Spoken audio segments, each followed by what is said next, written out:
C'est le même réalisateur, le même scénariste, presque la même histoire que Top Gun Maverick, mais c'est clairement pas au niveau. Ces Avengers ne peuvent pas vaincre Ultron. Pas seul. Oui, le professeur? Il n'y a pas de professeur ici. T'as de la poigne pour un tétard. Clin d'œil à ma nana. Alors, certes, il y a eu des scènes de panique, Banana. certains préjugés. Et on descend avec le lapin blanc au fond du gouffre. Eastwood. Clint Eastwood. Qu'est-ce que c'est que ce nom à la mort voile l'œil? Sa vie dans une école.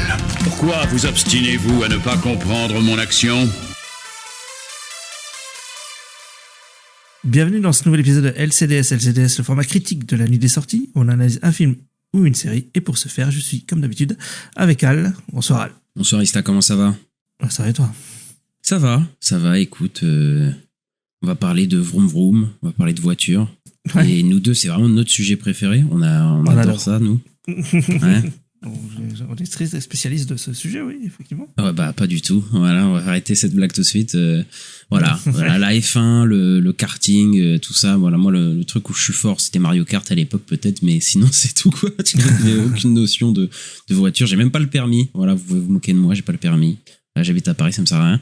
Bref, on va pas parler de ma vie. Mais ouais, enfin, on connaît rien en F1, quoi. On va pas se mentir. Non, j'y connais pas grand-chose. Je regardais un peu quand j'étais gamin, mais en fait, ça me saoulait. C'est parce que bon, c'était très très lent quand même. Bah ça dure longtemps quoi, ça dure très longtemps. Et moi ça m'ennuyait, hein, je t'avoue. À part le début qui était un peu rigolo parce que la fois il y avait des accidents et tout, voilà. Waouh. Mais sinon, quoi, bah oui, le début c'était sympa. On veut des accidents quoi, c'est ça vraiment. Bah oui. On veut que des gens se cassent la gueule.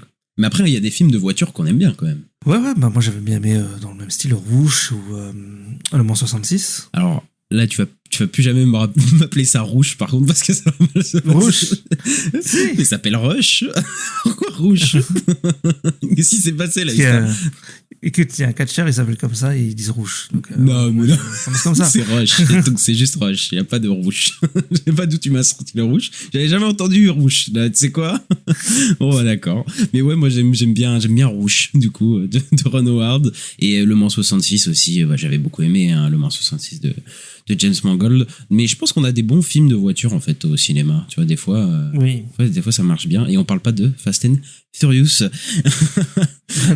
Alors Ista, Joseph Kosinski, voilà, réalisateur de Tron Legacy, là, l'héritage, le deuxième Tron, réalisateur d'Oblivion, réalisateur de Top Gun Maverick. Il a fait un film qui s'appelle Line of Fire, je crois, et Spider-Head. T'as vu Tron et t'as peut-être vu Top Gun Maverick. T'as vu peut-être aussi Oblivion, je sais pas.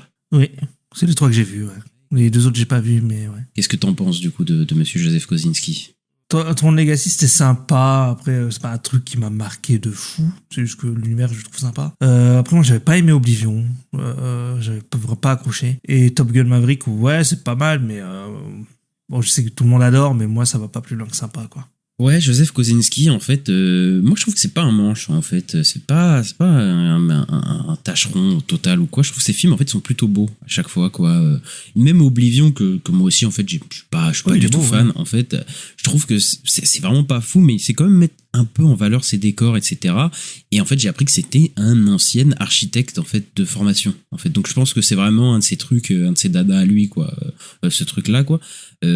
Et je trouve qu'il arrive vraiment à te faire ressentir quand même ces univers par certaines images. Donc, ouais, je trouve qu'il gère bien les effets spéciaux. En fait, je trouve que c'est un bon technicien, en fait, finalement, Joseph Kosinski. Même si ces films, bon, bah, moi, tu vois, Tron l'héritage, j'ai pas de souvenirs, tu vois. Je le reverrai à la fin de l'année, de toute façon, puisque comme il y a le Tron, là, le nouveau Tron qui va sortir, je vais me taper Tron 1 et Tron 2. Voilà, pour voir est-ce que c'est bien. Même s'il y a des gens qui le défendent pas mal, hein, Tron Legacy, là. Ah oui. Donc, je verrai si c'est pas trop mal. Et par contre Top Gun Maverick, moi j'aime bien Top Gun Maverick. C'est pas un grand film parce que quand c'est sorti c'était la folie totale hein, quand même un succès hyper surprise quand même hein, parce que il a fait plus de 1,6-1,7 milliard, un truc comme ça, enfin, c'est un truc de malade quoi. Mais je trouve pas que c'est un grand film, c'était pas dans le top de l'année, mais je comprends pourquoi il a plu. Tu vois, je comprends la vibe et tout. En plus c'était vraiment un film d'été, je crois qu'il était sorti en juin, un truc comme ça. Bah à peu près comme là, ouais. Ouais, il avait vraiment une vibe d'un film d'été et c'était vraiment un film de cinéma, quoi. Enfin, tu vois, d'action, quoi. Un film d'action à voir au cinéma, tu vois. Là, pour le coup, je comprends pourquoi les gens ont vraiment aimé ce truc-là, quoi. Moi, j'aime personnellement beaucoup les films de Tom Cruise. Voilà où il se met en scène. Ok. Voilà. Bon, c'est des projets mégalos, clairement, à chaque fois, ça parle de lui-même, etc. Mais je trouve qu'il arrive quand même à injecter un peu de lui dans ces histoires qui sont, on va pas se mentir, c'est pas les histoires les plus révolutionnaires, les Missions Impossibles, etc. Mais il arrive quand même à avoir un petit supplément d'âme, ces films, du fait qu'il parle de lui-même, de son statut dans le cinéma d'action, à Hollywood, que c'est un peu le dernier dinosaure, quoi, qui continue un peu à soi-disant faire des films comme à l'ancien temps, voilà, entre gros guillemets. Et moi, j'aime plutôt bien ça, surtout que je trouve que ces films sont plutôt bien techniquement, tu vois, c'est toujours quand même un beau spectacle, quoi, ces films. Maintenant, voilà, Top Gun Maverick, c'est quand même une histoire assez balisée, qui ressemble pas mal au premier film, mais je vais le dire, je trouve le deuxième film, Top Gun Maverick, bien supérieur au premier film, en fait, en tout point. Parce que, en fait, j'ai l'impression qu'il est conscient un peu de ce qu'il est, quoi. Il a moins cette esthétique un peu clipesque et propagandiste aussi, hein, faut le dire, parce que Top Gun, ça a quand même ramené énormément de gens à s'inscrire dans l'armée. Ça fait une propagande extrêmement gratuite aux États-Unis, quoi. Et ouais, le film a mal vieilli, quoi. Le premier Top Gun, c'est abusé, quoi. Et c'est maintenant que j'y pense, c'est peut-être le seul film qui est dans la mouvance des legacy sequels, des films qui arrivent bien plus tard, qui est meilleur que l'original, en fait. Je trouve, moi, personnellement, tu vois, c'est rare, en fait, ça arrive, enfin, je crois que ça arrive jamais, quoi, ça. Et en fait, le Top Gun Maverick, je trouve meilleur que l'original, dans lequel c'est la suite, quoi. Et moi, j'ai trouvé effectivement techniquement hyper abouti et impressionnant. Les séquences d'avion au cinéma, c'était quand même incroyable, je dois avouer. C'était même une des meilleures expériences de blockbuster d'action, je parle au cinéma des dernières années que j'ai eu. C'était un vrai tour d'attraction, quoi. C'était surtout en plus à l'ère où il y a quand même beaucoup d'effets spéciaux numériques, etc. Là, on ressent quand même la physicalité, quoi, des gars dans les cockpits. Il y avait ces plans à l'intérieur des cockpits où on voit Tom Cruise qui s'accroche à l'avion de chasse, etc. Et même les séquences d'avol étaient super, quoi. Donc ouais, moi j'avais plutôt aimé Top Gun Maverick. Et là, du coup, on arrive à F1. On va pas se mentir, F1, ça a été un peu initié, je pense, après que Top Gun Maverick est sorti. Bon, les scripts étaient sortis avant, etc. Beaucoup, hein. Mais voilà, il y a eu un peu, c'est dans cette mouvance-là, clairement, on va pas se mentir. Oui, ça ressemble beaucoup. On prend un acteur assez âgé, mais qui est une grosse star des années 90-2000. Voilà, on prend pas des avions, on prend des Formule 1, et puis c'est aussi une histoire d'un mec qui est un peu abandonné puis qui revient et tout. Enfin, il y a un peu ce truc là, ouais. Bah, de toute façon, et puis en plus c'est Joseph Kosinski, le même réal que Top Gun Maverick. Même scénariste aussi, hein, le scénariste était aussi sur Top Gun Maverick.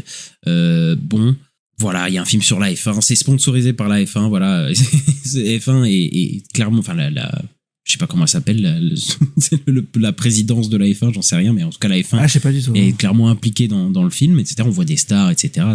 Ils ont tourné dans des vrais circuits, voilà, parce qu'ils avaient pu. Et le film aurait coûté 300 millions de dollars, qui a été démenti, mais bon, est-ce qu'on y croit à ces 300 millions, Vista? On peut y croire, hein, je sais pas, s'ils ont les circuits et tout, ouais, ça a dû quand même coûter cher, non? Je sais pas. Bah, de toute façon, dans tous les cas, le film a coûté cher, mais c'est vrai que 300 millions, c'est énorme. Je crois que c'est le réal ou un producteur ou je sais pas qui avait démenti. Maintenant, on sait plus qui croire, maintenant, ces histoires de budget. On sait plus qui croire, on saura bien après.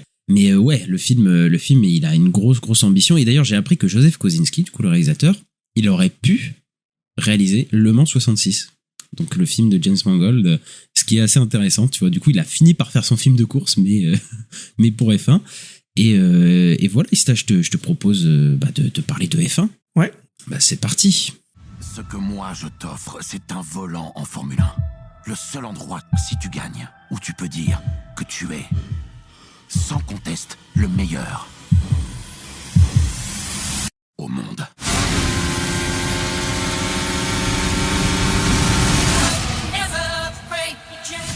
Sonny Hayes était le prodige de la F1 dans les années 90 jusqu'à son terrible accident. 30 ans plus tard, devenu un pilote indépendant, il est contacté par Ruben Cervantes, patron d'une écurie en faillite, qui le convainc de revenir pour sauver l'équipe et prouver qu'il est toujours le meilleur. Brad Pitt, Damson Idris, Kerry Condon, Tobias Menzies, Javier Bardem, Shea Wiggum. Ista, je vais te poser la traditionnelle question. Qu'est-ce que tu as pensé rapidement, sommairement, de F1 ?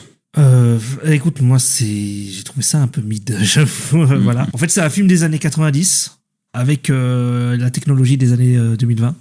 Mais il y a il y a les qualités, mais il y a aussi tous les défauts des années 90. Alors oui, sur les scènes de course, c'est bien réalisé, ça a une sacrée gueule et tout. Mais moi, déjà, j'ai trouvé le film trop long. Il dure 2h36, je crois. Moi, il y a un moment où je me suis un peu ennuyé. J'avoue que c'était un peu compliqué. Et ouais, je trouve qu'il a des énormes défauts, comme ces personnages féminins, par exemple, qui ne servent à rien, voilà. Et il y a quand même ce côté un peu film de bonhomme, quoi. C'est le héros, machin. Moi, je trouve qu'il y a un truc un peu comme ça qui ressort du film, un truc un peu mascu, mais bon, c'est peut-être que je me trompe, mais c'est mon avis. J'ai trouvé ça en fait sympa sans plus, mais voilà, je trouve que Damson Idris, par contre, bonne découverte parce que je connaissais pas. Je trouve qu'il joue bien, je trouve que c'est un bon acteur et tout.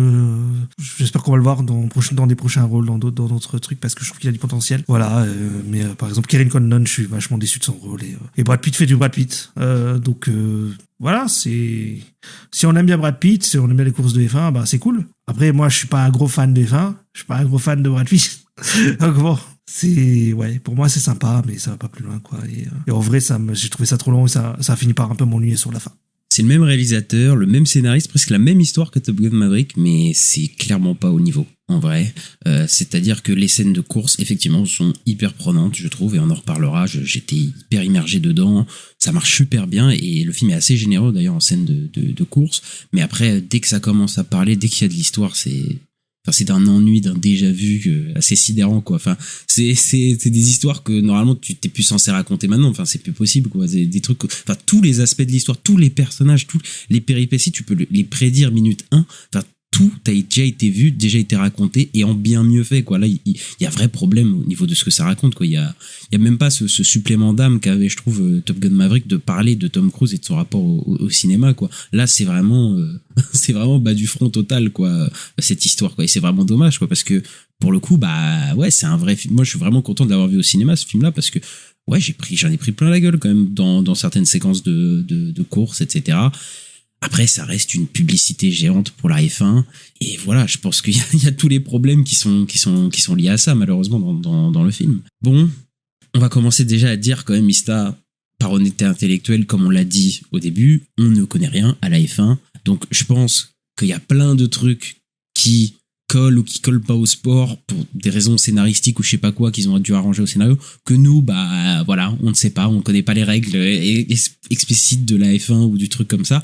Donc on ne peut pas savoir, tu sais, si c'est vraiment vraisemblable ce qui se passe ou quoi. C'est que on peut que se fier à notre ressenti de toute façon. Tu vois, donc voilà, s'il y a des gens qui connaissent la F1 qui ont un avis différent ou quoi, qui ont des reproches ou des précisions à apporter, bah on est preneur. Mais voilà, ça va pas être une critique sur est-ce que ça représente bien effectivement la F1, même si ouais, voilà, on n'en sait rien du tout. Mais même si le film, je trouve qu'il y a quand même une démarche un peu pédagogique, c'est-à-dire d'englober quand même un peu des spectateurs un peu qui connaissent pas trop la F1.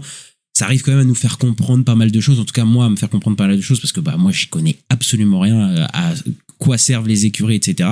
Mais ça a quand même réussi à me retranscrire un peu comment ça se passe une course, etc. En tout cas moi j'ai appris vraiment des choses. Ouais, mais je crois que par contre Brad Pitt il fait des manœuvres un peu what the fuck, en vrai je suis pas sûr qu'il puisse les faire, parce que là oui, je pense que c'est un peu alambiqué là-dessus.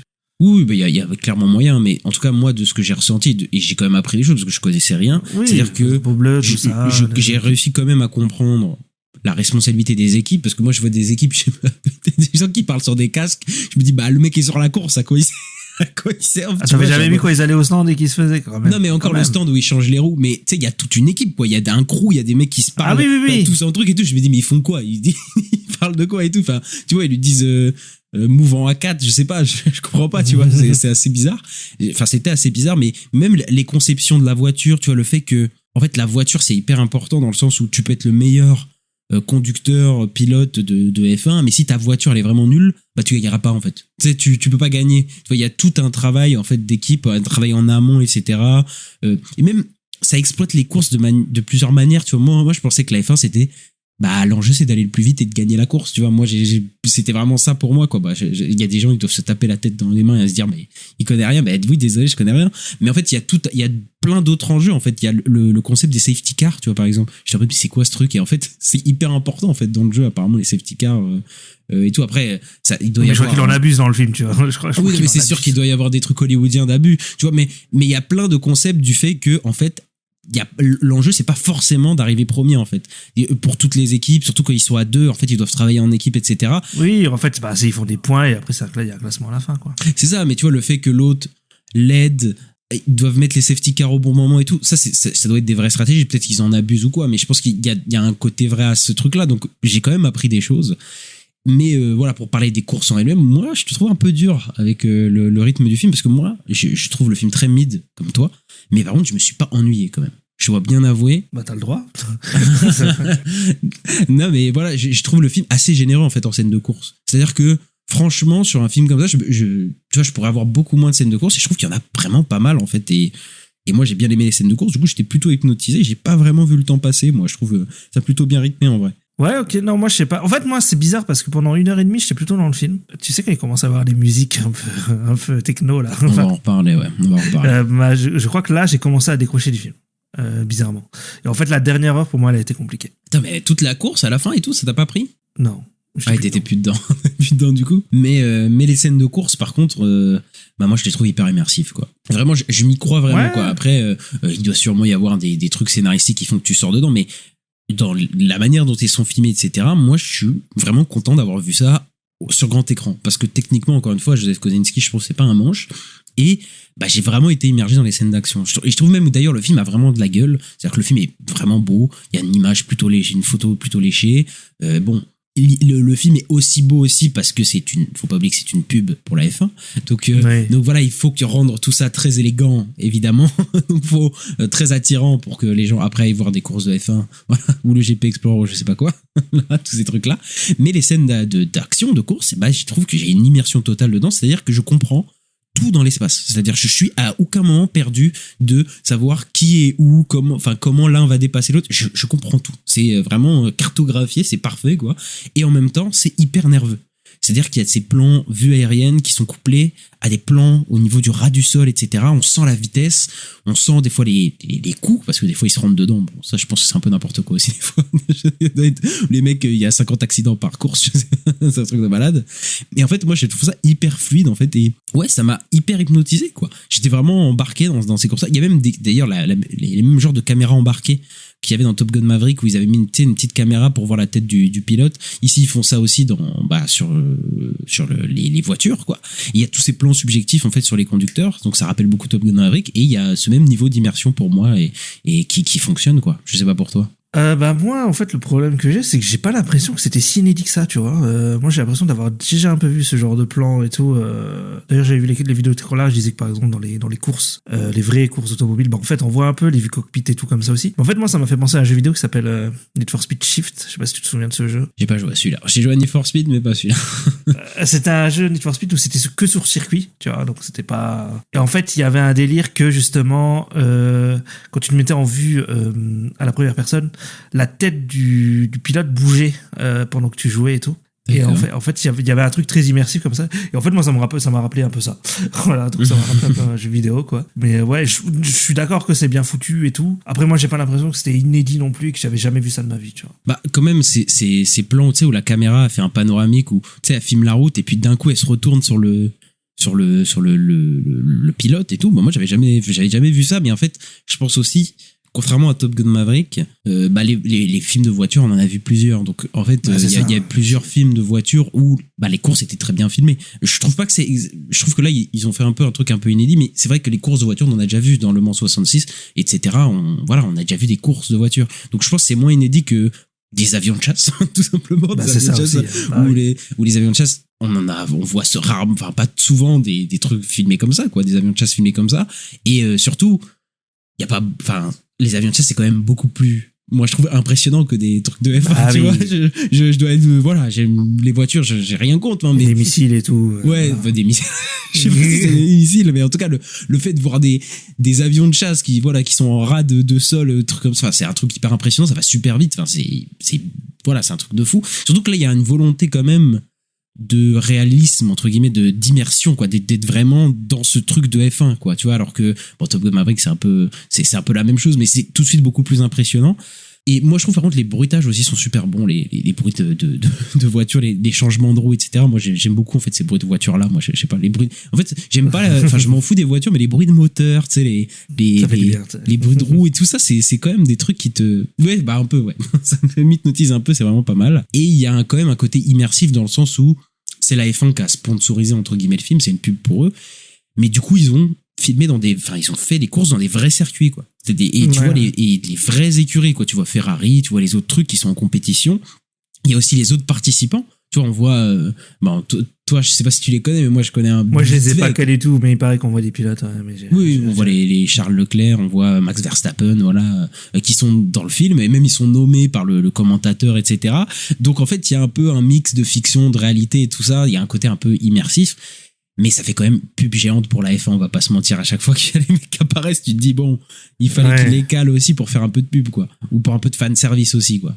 Mais j'ai moins vu ce truc-là parce que comme je connais rien, bah en fait, ouais. À part, oui, quand il y a, par exemple, il y a une scène, un moment où ils sont sur scène, là, et ils sont interviewés par un mec, et t'as des mecs de Ferrari, t'as des mecs de. Donc, oui, je vois un peu le truc. Bah, même, par contre, il y a des pubs partout aussi, hein, de sponsors et tout, c'est abusé, hein. C'est un truc de malade, hein. Il a dû coûter cher, je pense. S'il y a des sponsors comme ça, c'est qu'il a dû coûter cher. Ouais, je sais pas. En tout cas, il a pas dû coûter 5 millions, je pense, ça c'est sûr, quoi. Mais en gros, voilà, ils ont une volonté de rendre ça, de faire une vraie publicité pour la F1. C'est pour ça qu'ils mettent un soin à rendre ces circuits hyper bien, à mettre Charles Leclerc, à mettre tous ces pilotes, etc., tu vois, pour que ça te donne envie aussi de regarder la F1, je pense, hein. Oui, j'ai même vu qu'il y avait un des. Je sais plus si c'est un pilote ou quoi, mais qui est genre producteur sur le film, un truc comme ça. Ah, Lewis Hamilton, ouais. Ouais, voilà, Lewis Hamilton, ouais, c'est ça que j'avais vu. J'adore, t'as dit, je sais pas si. Alors que le mec, je crois que c'est un des plus grands. Oui, mais écoute, moi, je me suis arrêté à Schumacher, hein, après, voilà. Donc voilà. C'est le mec, c'est un des plus grands. Ouais, le mec, là. Le mec qui fasse une tête, quoi. Oui, bah voilà. On a dit, on n'y connaît rien. Voilà. Il y a eu un trigger warning, il est là. Ouais, voilà. Mais après c'est un peu putassier, quoi. Moi, je trouve ça me renforce mon immersion, mais c'est vrai que, putain, tu vois les pilotes, tu vois les circuits, tu vois les pubs, tu vois le truc et tout. Tu te dis, ah, les gars, quand même, vous forcez peut-être un petit peu, quoi, quand même, sur le coup. Parlons de ton sujet préféré, peut-être la musique. Alors, il y a deux trucs à parler, parce qu'il y a la musique qui est composée par Hans Zimmer, voilà, notre ami Hans Zimmer, et t'as des musiques qui ont été faites par des artistes pop, voilà, qui ont été intégrés au film. Tu veux parler de quoi en premier? Je sais pas, Hans Zimmer, vas-y. Ouais, la musique d'Hans Zimmer, bah, moi, personnellement, je la trouve pas mal. Enfin, moi, je suis un Zimmer-zouz. À chaque fois, plus ou moins, il arrive, bon, des fois, c'est inégal un peu ce qu'il fait, hein, Hans Zimmer, mais il arrive plutôt à me capter des fois. Et vraiment, là, moi, il y a certaines courses, genre la course de fin, quand il y a la musique et tout, j'ai un peu les frissons quand même. Il arrive à m'avoir et tout, à me donner les poils. Voilà, bah, c'est tout ce que je dirais pour Hans Zimmer. Après, on passera à l'autre. Mais du coup, toi, Hans Zimmer, est-ce que ça marche toujours sur toi? Ouais, non, mais je trouvais, oui, que la musique quand c'est de la musique orchestrale, ouais, ça marchait super bien avec. Il y a le style Hans Zimmer, mais ouais, avec des violons et tout. J'ai un peu d'électro, je crois. Ouais, mais oui. ouais, ça synthwave, ouais, ça un rend truc bien. comme ça, là, je sais pas. Ouais, un truc comme ça. Il y a des claviers, quoi. Mais ouais, ça, moi, je trouvais que ça rendait bien sa musique. C'était plutôt prenant quand c'était sur la musique de l'OST, quoi. C'est ça. Mais par contre, ils ont implémenté de la musique pop avec plein d'artistes. Il y a Ed Sheeran, etc. Et ça nous a sorti du film. On en a parlé. Bah ouais, mais en fait, c'est bizarre parce que pendant 1h30, je trouve pas vraiment. Parce que toi, tu m'en avais déjà parlé un peu en avance déjà. Mais à un moment, il y a du Queen.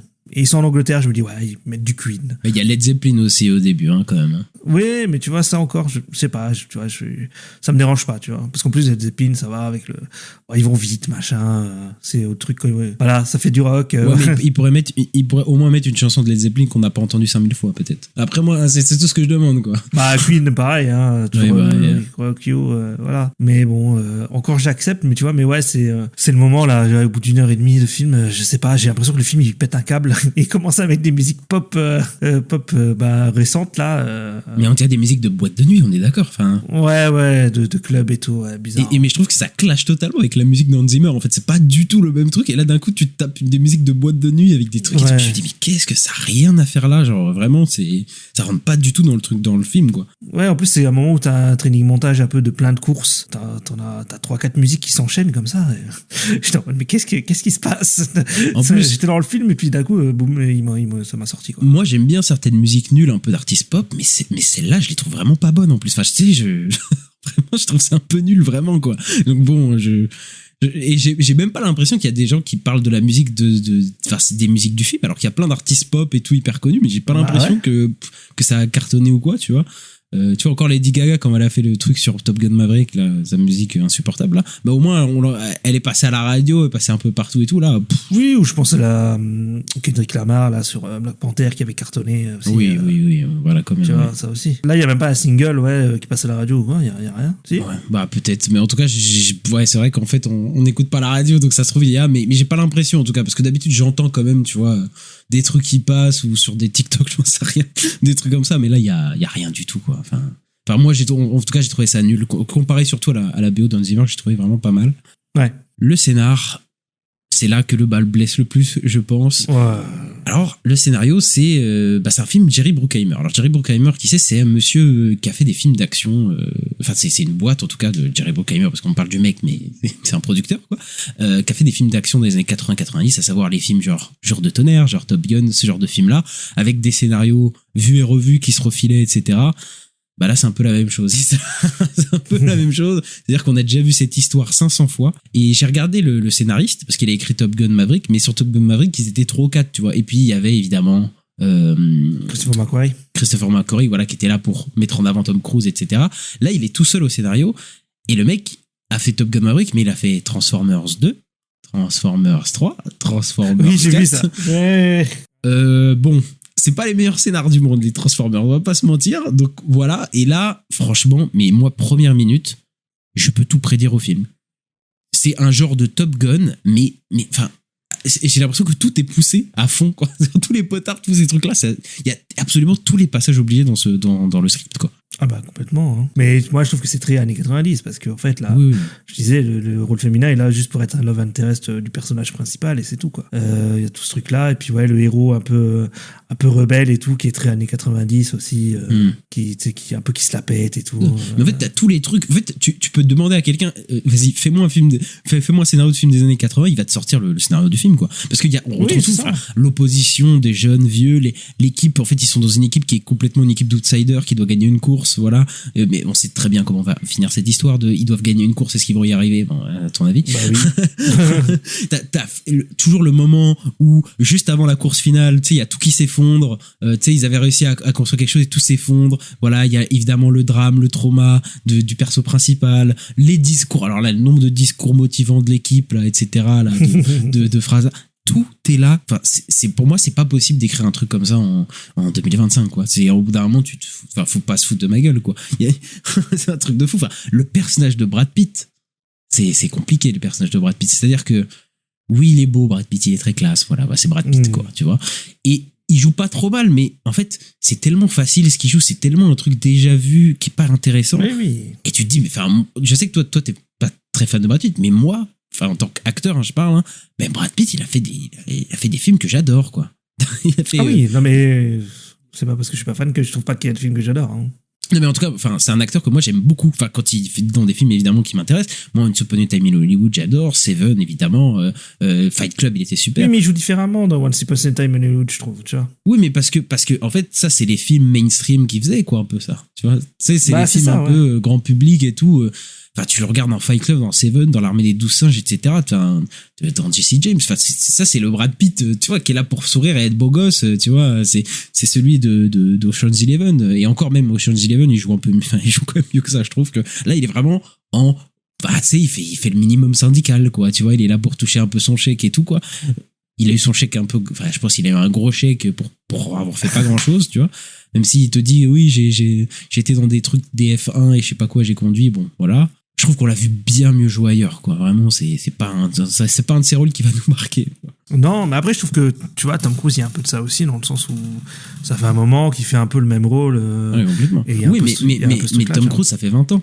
Oui. Brad Pitt, enfin, je suis désolé, mais bon, Once Upon a Time in Hollywood, c'était 2019, hein, c'était pas. Oui, c'était il y a pas longtemps. Ouais. Voilà, il a toujours fait des choix, voilà. Et comme j'ai dit, Tom Cruise, au moins, contrairement à Brad Pitt, le personnage parle de lui. Tu sais, il y a un reflet entre ce personnage et lui-même, quoi. Tu vois, ça, il y a une réflexion sur lui-même. Là, enfin, le fait que ce soit Brad Pitt, enfin, même le statut qu'il a dans le film, mais c'est pas du tout le statut de Brad Pitt dans la vraie vie, dans le cinéma hollywoodien. Il y a pas du tout cette réflexion-là, quoi. Et enfin, il joue un rôle qui est vraiment cliché, quoi, de tête brûlée, qui va se confronter à la jeunesse, etc. Dès que j'ai vu le trauma, j'ai commencé à bâiller, tu sais, parce que oui, le trauma lié à la course qui va forcément revenir à un moment dans le milieu du film, tu fais, oh putain, non, s'il vous plaît, quoi. J'ai déjà vu ça 500 fois, libérez-moi, quoi. Et enfin, le pire truc, je trouve, dans ce personnage, c'est qu'il a aucune remise en question, aucune évolution de son personnage, c'est abusé, quoi. Non, mais même, il lui donne tout le temps raison, moi j'ai l'impression dans le film. Parce que même, tu sais, il y a le délire qu'il fait du jogging sur la piste tout seul au début, là. Oui. Et à la fin, il y a toute l'équipe qui fait comme lui, tu vois, genre en mode, c'est lui qui avait raison, en fait, faut suivre les conseils du vieux, quoi. Enfin, il y a un truc un peu comme ça, quoi. Mais en fait, il change pas du tout, en fait, lui. Mais tu sais, genre, Mais il non. arrive, il a des stratégies qui fonctionnent. En fait, c'est un truc de fou. Il arrive, il a jamais tort, en fait, parce que ses stratégies fonctionnent toujours plutôt bien. Et tu fais, bah, ok. Et puis à la fin, les gens, ils se mettent de son côté, et puis ils disent qu'il a raison. Tu fais, ok, d'accord. Alors que, je vais revenir à Top Gun Maverick, mais Top Gun Maverick, oui, à la fin, Tom Cruise, il sauve la situation, mais quand même, il se fait interroger quand même sur le fait que bah, son meilleur ami, enfin le fils de son meilleur ami qui est mort un peu à cause de lui, bah il est en mode bah est-ce que toi tu devrais pas prendre ta retraite, il est remis en question vis-à-vis de tout ça, quoi. Là le film, mais c'est trop bizarre en plus parce que ils lui mettent un trauma au début. Tu te dis bah évidemment le trauma il va revenir, il va surmonter son trauma et tout, mais en fait le trauma il arrive et en fait ça change rien du tout à sa personnalité, à qui il est. Enfin c'est toujours la tête brûlée un peu, tu vois. Enfin je comprends pas. Mais moi en plus, il y a ces trucs que j'ai pas compris moi dans le film aussi, c'est dans le sens où cette histoire-là, le trauma là que tu parles, il revient vers la toute fin du film, mais genre en mode le personnage de Javier Bardem qui dit non mais j'aurais dû terminer de t'embaucher, mais tu aurais pas dû lui faire un test médical avant je sais pas, de voir le dossier médical. Enfin, c'est vrai que c'est un peu n'importe quoi. Tu te dis bah, évidemment qu'il y a sûrement plein de tests pour les pilotes et des trucs comme ça. Enfin, c'est un truc de fou, quoi, je pense. Mais oui c'est un peu nimp, quoi. Après c'est pour des trucs scénaristiques et voilà, bon, c'est du rafistolage, mais c'est vrai que ça a aucun sens. Ça n'a pas de sens. Ça n'a aucun sens. Et puis on a le personnage de Damson Idris qui joue plutôt bien, lui. Moi franchement je sais pas, je trouve qu'il a une bonne vibe, j'aime bien pour le coup. Ouais, parce que je disais, moi c'est peut-être ce que je retiens du film, c'est lui. Bon, après son perso c'est quand même un peu cliché aussi, le jeune qui vient d'en bas et qui rêve de briller, bon voilà. Et voilà, il y a un conflit entre lui et Tom Cruise, j'allais dire, tu vois, et Brad Pitt qui est assez cliché, mais en plus qui a même pas vraiment de raison d'être, hein, je trouve leur conflit là, ouais, ils se détestent, on sait pas trop pourquoi. Bah oui, parce qu'en fait ça n'a aucun sens. Le mec lui permet, parce qu'en plus Brad Pitt c'est pas genre lui il va arriver premier à la course, hein. C'est genre pendant longtemps il l'aide lui à avancer, à être dans le podium, etc. Ça. Tu te dis mais pourquoi le mec est vénère, genre c'est lui quand même la star, c'est lui qui va briller à la fin et tout.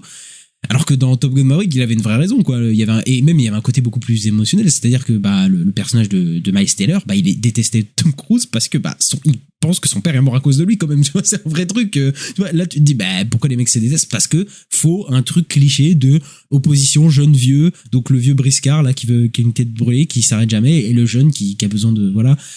Et puis, enfin, évidemment, il y aurait pu avoir tout un truc vis-à-vis de la presse, etc., qui aurait pu être intéressant au début du film, mais finalement, bon, bah, c'est pas très développé, tu sais, de toute l'image et tout qu'ils veulent se donner, où les mecs arrêtent pas de sourire devant les caméras, tu sais, pour garder la face, etc., mais c'est pas du tout abordé, ça, ce côté-là, quoi. Ça aurait été intéressant, en plus, de savoir le rapport des pilotes de F1 avec la presse, de la manière dont ils sont vus, des rapports qu'ils ont entre eux aussi et tout. Bah, ouais, bon, bah, là, ça passe un peu à la trappe, clairement. Ouais, il y a juste un vieux là qui fait chier le personnage de Brad Pitt plusieurs fois dans le film là. Oui. Ah oui. De la presse. Mais après, c'est juste pour faire un payoff avec un pari qu'il a fait à la fin. Oui, voilà. Ouais, c'est nul. C'est nul, quoi. Et puis c'est déjà vu, quoi. Sinon, on a Javier Bardem. Voilà. Moi, je l'aime bien, Javier Bardem. En fait, il joue bien. Et même sa relation avec Brad Pitt, c'est le seul où je me dis, il y a une bonne alchimie. Tu vois, ouais. Je sais pas s'ils sont potes dans la vraie vie, mais tu sais, tu crois vraiment que les mecs, ils ont eu une vie avant ensemble, tu sais, de coéquipiers, etc. Tu crois un peu, quoi, un chouïa, quoi, entre les deux. Et puis Javier Bardem, c'est un bon acteur, voilà, c'est un bon acteur, donc il les joue plutôt bien, quoi. C'est vrai que ça marche bien entre les deux. Je trouvais aussi que ça fonctionnait pas mal et que... Ouais, j'y croyais, quoi. Toi, quand il était vénère, voilà, j'étais vénère avec lui. T'as envie de frapper Brad Pitt aussi. Bah ouais, il arrive, il détruit des bagnoles déjà. Puis il l'embauche quand même. Enfin, bref. Par contre, personnage qui est vraiment... là, c'est dur, c'est Kerry Condon, voilà, qui est un poste de directeur technique, enfin, j'ai pas trop compris. C'est ça, ouais, directrice technique. Directrice technique, ou un truc comme ça. Et en tout cas, l'actrice, j'adore, moi, Kerry Condon, et même dans le film, elle joue plutôt bien, hein. C'est pas le problème, c'est pas son jeu, mais son perso, c'est très compliqué, quoi. C'est vraiment très compliqué parce que, en plus, il y a un truc intéressant avec son perso, c'est-à-dire qu'on te dit, c'est la seule femme qui est arrivée à ce poste-là. On te dit, c'est la seule femme qui a réussi, c'est un monde de masculin et tout, elle a dû se démerder pour arriver à ce truc-là, et tu te dis, bah, c'est bien, ça va développer un truc de elle qui s'est développée dans ce monde d'hommes et tout. Jamais. En fait, au final, c'est abandonné hyper rapidement, et finalement, bon, bah, c'est quoi? Bon, bah, c'est quand même la love interest de Brad Pitt, parce qu'il faut quand même que Brad Pitt, il ait une love interest, quoi. Ouais, non, mais c'est ça, moi, ça m'a saoulé, hein, parce que au début, je me suis dit, ouais, il y avait un truc intéressant, puis elle dit, ouais, non, je sors pas avec les mecs pendant la saison et tout. Oui, mais tu sais très bien que... Eh ben, mais tu sais très bien que c'est des payoffs pour dire... Et puis au final, que voilà, quoi, ils sortent ensemble, quoi. Ouais, mais je trouve quand même que, en fait, sur les personnages féminins, le film a un énorme problème. Déjà, je pense qu'il passe pas le test de... Tu sais, il y a un test là qui dit... De Bechdel, ouais. Ouais, il y a 3 personnages féminins, il y a aucune interaction entre les 3 personnages féminins de tout le film. Après le test de Bechdel, voilà, c'est un nom un truc qui a été développé, je sais plus, dans les années 80, 90, je sais plus quoi. Mais en gros, il y a plusieurs règles pour le passer, c'est-à-dire que 2 femmes doivent se parler et elles doivent pas parler d'un homme, donc voilà, elles doivent parler d'autre chose d'un homme. Ouais. C'est pas... Elles parlent même pas entre elles, là. Oui, non, mais après... Encore, tu vois, je trouve que c'est pas forcément un problème dans le sens où c'est un milieu extrêmement masculin, tu vois, le sport automobile, et ça pourrait être traité comme tel. C'est d'ailleurs vers là que ça y va. Genre, Kerry Condon, elle est quasiment seule dans un monde masculin. Tu vois, encore qu'elle parle pas à d'autres femmes et tout, mais ça pourrait être un enjeu, tu vois. Sauf que le problème, c'est que c'est pas un enjeu, qu'elle a réduite à une love interest directe, et en fait, bah voilà, c'est pas intéressant, quoi. Mais je pense même pas à Kerry Condon. Il y a aussi dans l'équipe des mécanos, il y a une meuf qui s'appelle... C'est tellement un personnage tertiaire. Mais ouais, c'est... En fait, je sais pas, j'ai l'impression au début, ils veulent en faire un truc, et puis en fait, après, ils l'abandonnent un peu. Enfin, elle les aide un peu, là. Enfin, mais ouais, c'est tellement un truc mis de côté. C'est bizarre. Mais de toute façon, tous les persos secondaires... Et après, il y a la meuf de la presse aussi, mais ouais. La meuf de la presse? Je sais même pas... Tu vois, je sais même plus qui c'est. Il y a la meuf de la presse qui à un moment, va avoir... le personnage d'Amson Idris, elle dit, ouais, faut que tu dises ça, faut que tu dises ci, etc. Je me souviens même pas de ce personnage, pour te dire. Ouais, T'es à quel point il m'a pas marqué, quoi. Après, il y a la mère de Damson Idris qui a un rôle, mais bon, qui est très lié à son fils, hein, finalement. Voilà, de l'aider. Oui, c'est la mère, quoi. Oui, voilà. Tu vois. Mais c'est des persos clichés. Mais en fait, de toute façon, tous les persos sont clichés, donc c'est des clichés des années 80-90, donc évidemment que les femmes, ça va être les clichés des années 80-90 aussi, on va pas se mentir. Et il y a un personnage aussi qui est horrible. C'est un personnage du board de l'équipe qui sabote, entre guillemets, l'équipe, quoi. Ah oui, lui. Oui, ok, oui. Mais déjà, c'est hyper cliché, mais l'acteur, comment il le surjoue, le pauvre. Je sais pas ce qu'on lui a demandé, mais c'est terrible, quoi. Oui, il fait toujours des gueules bizarres. Il est tout le temps avec Javier Bardem, il fait tout le temps des gueules bizarres, là. Oui, je vois, ouais. Et franchement, c'est très compliqué. C'est très compliqué, je trouve, quoi. Et même là, tu parles de l'équipe et tout, mais la cohésion de l'équipe, etc., c'est très léger, hein, en vrai. C'est très, très léger. J'ai l'impression qu'ils veulent nous faire accrocher à l'équipe, quand même. Genre, il y a un mécano, un vieux, un peu comme ça. Mais, ouais, je sais pas, au final... Mais en fait, le problème, je pense aussi, c'est que l'équipe a pas l'occasion de briller, quoi. C'est-à-dire, oui, bah, c'est ça. Là, on parlait de Kerry Condon, elle a jamais l'occasion de faire briller son talent de directrice technique ou quoi, tu vois, d'avoir un moment où tu te dis, ah ouais, là, elle a aidé pour la course, et là, elle a eu son moment, tu vois. Même l'équipe, je crois qu'il y a le moment où il change les roues, là, à la fin, il change la voiture, ça se fait en 2 secondes et c'est fini, quoi. Tu sais, tu fais bon. Mais Kerry Condon, il y a un truc par rapport à, tu sais, elle fait des tests, là, sur une bagnole, machin. Sur un ordi. Ouais, je sais même plus. oui, je vois les tests de la voiture, etc. là, oui. Et elle fait pas un changement là-dessus, sur le coup. Oui, mais c'est au milieu du film, quoi. Enfin, après, je sais même plus vers quoi ça... Enfin, je sais même pas si ça amène à un truc assez satisfaisant pour son personnage, quoi. Mais de toute façon, elle est tellement réduite après au Love Interest que j'ai l'impression que tous ces trucs qu'elle apporte techniquement à l'équipe, etc., c'est mis de côté. Enfin, je vois même plus ça, quoi. Je vois plus rien, quoi. Et tu vois, au moins dans Top Gun Maverick, bon, je l'ai pas revu depuis sa sortie, mais j'ai l'impression qu'il y avait plus de cohésion. En tout cas, il y avait des acteurs, peut-être, où j'ai l'impression qu'ils étaient peut-être plus marquants aussi, quoi, sur les persos hyper secondaires, quoi. Alors qu'ils avaient pas forcément plus de temps au développement, mais toi, il y avait Monica Barbaro, il y avait Glenn Powell, il y avait des trucs comme ça qui étaient assez marquants, et il y avait des moments de complicité, tu vois, le moment où ils chantent au piano, le moment où où ça reprend Top Gun 1, mais qui font la scène de beach volley, là, ou de football américain, là, sur la plage, c'est un peu cliché, etc. Mais je sais pas, je sens une vraie cohésion. Et là, en fait, je serais pas de dire qu'il y a une vraie cohésion dans cette équipe, tu vois. Il y a un truc vraiment fort qui les unit, tu vois. Je trouve pas vraiment, tu vois. Ah non, là, il n'y a pas le côté équipe que t'as dans Top Gun avec. Non, clairement pas. Enfin, moi, je le sens pas, en tout cas. Ouais, bon, c'est pas la folie, en fait. c'est franchement, en dehors des scènes de course, c'est une pauvreté assez folle, quoi. C'est compliqué. Après, même l'humour, c'est un peu humour cliché des années 80-90 aussi, c'est vraiment. Oui. J'ai même pas de blague qui sort là de ma tête. Mais non, mais c'est des trucs clichés et tout. Enfin, c'est des blagues que t'as déjà entendu 5000 fois ou des séquences que t'as vu 5000 fois et tout. Enfin, moi, en tout cas, ça m'a pas marqué. Et ouais, voilà, je sais pas si j'ai grand chose à dire de plus sur ce film-là, de toute façon, parce que je sais pas s'il y a grand chose à dire de plus. mais voilà, en tout cas, nous, on a été très moyennement, enjoués par le film. Bon, de toute façon, au cinéma, on n'attend qu'une chose, nous deux, hein, je pense. Là, on va pas se mentir, là, c'est. J'attends deux choses. Deux choses, mais il y en a une qui arrive avant l'autre. C'est pour ça que je dis j'attends une chose, tu vois. Voilà, mais on va pas se mentir, là. Nous, en termes de blockbuster américain, là, c'est très compliqué, là. Franchement, ces dernières semaines, ces derniers mois, même les trucs qui sont pas trop mal, il y a toujours des trucs où tu te dis, c'est pas si bien que ça, c'est un peu déconnant. Nous, Superman, on l'attend pas mal. Donc, voilà. Ouais. Parce que, tu vois, j'ai skippé un petit peu Jurassic World.